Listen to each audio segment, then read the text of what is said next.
राहुल गांधी और प्रियंका गांधी की जोड़ी हरियाणा में कमाल कर रही है। कैसे, आगे बताऊंगी। हरियाणा में बीजेपी की खिसियाहट भी आगे दिखाऊंगी, लेकिन सबसे पहले अमित शाह की खिसियाहट देखिए जरा। भारत माता की। क्यों भाई, इंद्री वालों की आवाज को क्या हो गया है? जोड़ गांठ कर तंबू कनात के नीचे भीड़ तो आ गई, लेकिन आई हुई और लाई गई भीड़ में यही अंतर है कि आप भीड़ को लाद फांद कर ला तो सकते हैं, लेकिन उसमें ऊर्जा नहीं भर सकते। अमित शाह मंच पर पहुंचे, बोले भारत माता की, भीड़ से थका हुआ रिस्पांस मिला। उसके बाद आप अमित शाह का चेहरा देखिए जरा और देखकर बताइए कि क्या खिसियाना इसी को कहते हैं। मेरे साथ बोलिए, भारत माता की। क्यों भाई, इंद्री वालों की आवाज को क्या हो गया है? अरे ऐसी आवाज नहीं चलती। मोदी जी दिल्ली में है, दिल्ली तक आवाज जानी चाहिए। जाएगी या नहीं जाएगी? मोदी जी दिल्ली में है, उन तक हरियाणा के लोगों की आवाज नहीं पहुंचेगी मोटा भाई, क्योंकि मोदी जी बॉर्डर्स पर कील तार और बैरिकेडिंग से आवाजों को दबाने का खेल खूब खेल चुके हैं। जब अब तक किसानों और हरियाणा वालों की आवाज मोदी जी ने नहीं सुनी, तो आप सुनकर करेंगे भी क्या?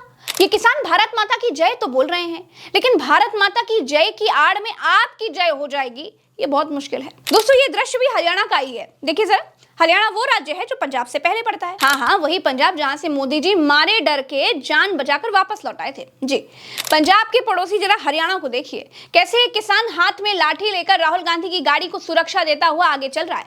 भले ही किसान ने हेलमेट नहीं लगाया है, भले ही किसान बाइक से कार में बैठे राहुल गांधी की क्या ही सुरक्षा करेगा, लेकिन ये दृश्य मोहब्बत की निशानी है।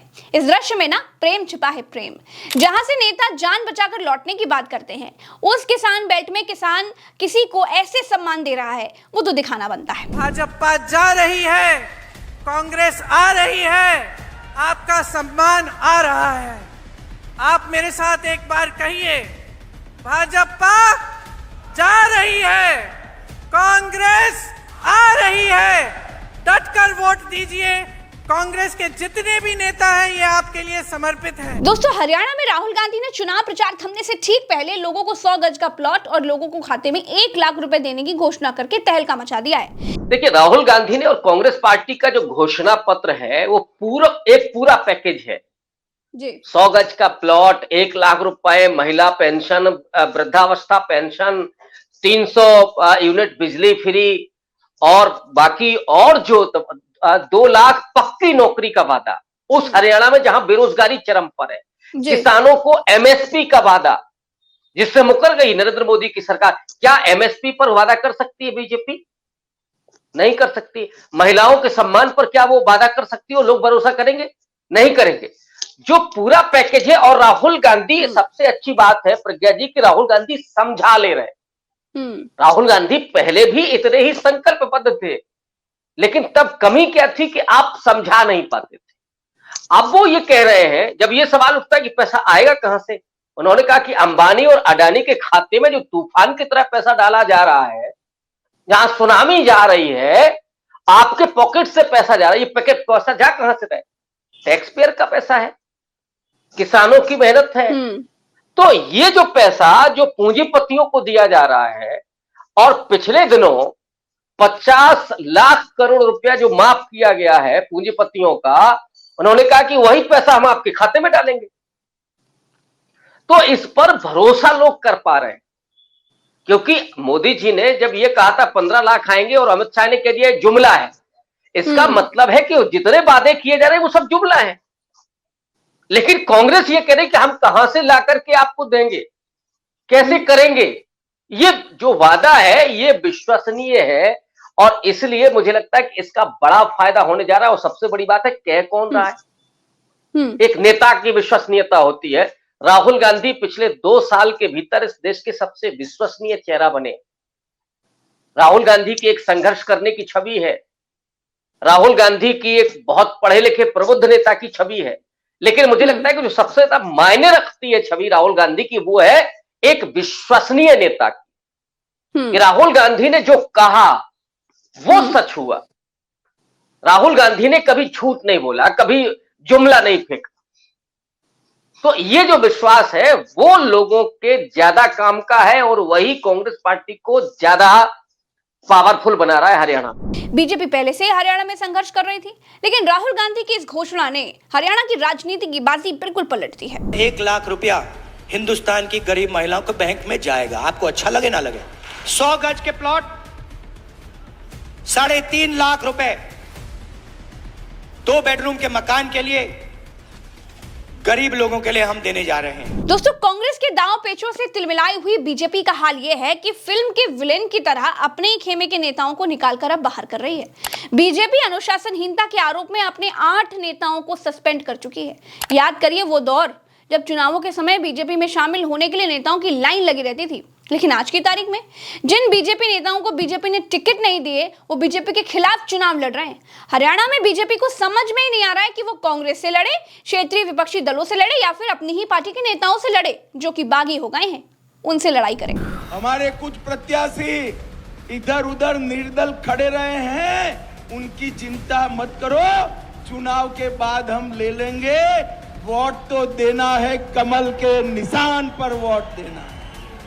आपका वोट बिगाड़िएगा मत, मैं आपको कहता हूं, आपका वोट मत बिगाड़िएगा। दोस्तों, वोटिंग से ठीक पहले राहुल गांधी और प्रियंका गांधी दोनों ने हरियाणा में पदयात्रा शुरू कर दी। पहले ही दिन की पदयात्रा अंबाला से कुरुक्षेत्र तक चली। इस पदयात्रा के भीतर लोगों की इतनी भीड़ थी कि पैर रखने के लिए जगह नहीं थी। आप देखिए कि किसान हल लेकर राहुल गांधी के साथ चलना चाहते हैं। राहुल गांधी ने भी हरियाणा में अपनी गाड़ी पर धान की हरी पराली रखकर आगे बढ़े। किसानों के साथ उन्होंने जवानों की भी बात की। नरेंद्र मोदी जी, अमित शाह जी यहाँ आते हैं, लंबे भाषण कर जाते हैं और जो आपके दिल की बातें हैं वो करते नहीं, अपने मन की बात करके चले जाते हैं। मगर अब आप नरेंद्र मोदी जी को पहचान गए। उन्हीं ने आपको बताया कि मैं इंसान नहीं हूं, मैं नॉन बायोलॉजिकल हूं।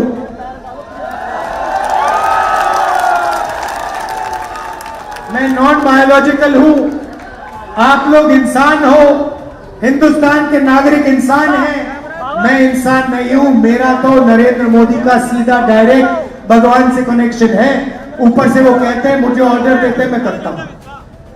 पता नहीं कैसे भगवान है, सारे के सारे ऑर्डर नरेंद्र मोदी जी को अदानी जी की मदद करने के लिए दे रहे हैं। जो भी वो करते हैं अरबपतियों के लिए करते हैं, किसानों के लिए नहीं करते हैं। इसीलिए हमने निर्णय लिया है, जैसे ही यहां पे कांग्रेस पार्टी की सरकार आएगी, पहला काम हम मिनिमम सपोर्ट प्राइस किसानों को देने जा रहे हैं।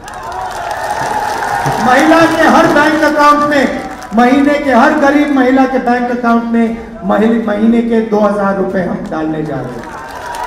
2 लाख युवाओं को हम हरियाणा सरकार में नौकरी देने का काम करेंगे। यही राहुल गांधी जब उत्तर प्रदेश में होते हैं तो संविधान की कॉपी दिखाकर लोगों से बात करते हैं। यही राहुल गांधी जब कश्मीर में होते हैं तो सेब हाथ में रखकर लोगों से बात करते हैं। और यही राहुल गांधी जब हरियाणा में होते हैं तो गाड़ी पर धान की हरी पराली रखकर चलते हैं, जो दिखाता है कि ये राहुल गांधी पहले वाले राहुल गांधी से बहुत अलग हैं। मोदी जिस जगह जाते हैं वहां के बारे में बताते हैं कि उनका उस जगह से बड़ा पुराना नाता है, भले ही वो उस जगह पर पहली बार गए हों। ये तरीका बहुत पुराना हो चुका है। लोगों से जुड़ने का राहुल गांधी का ये दाव सही पड़ता हुआ दिखाई दे रहा है। दोस्तों, 90 विधानसभा सीटों वाले हरियाणा में कांग्रेस को 36 बिरादरियों का समर्थन मिल रहा है। अगर सब ठीक रहा तो कांग्रेस हरियाणा में बहुमत की सरकार बना सकती है। फिलहाल के लिए इतना ही, हमें दीजिए इजाजत। हम फिर मिलेंगे नए वीडियो में, तब तक के लिए चैनल को सब्सक्राइब जरूर कीजिएगा, वीडियो को शेयर करना तो बिल्कुल भी मत भूलिएगा। नमस्कार, राम राम, दुआ सलाम, जय हिंद।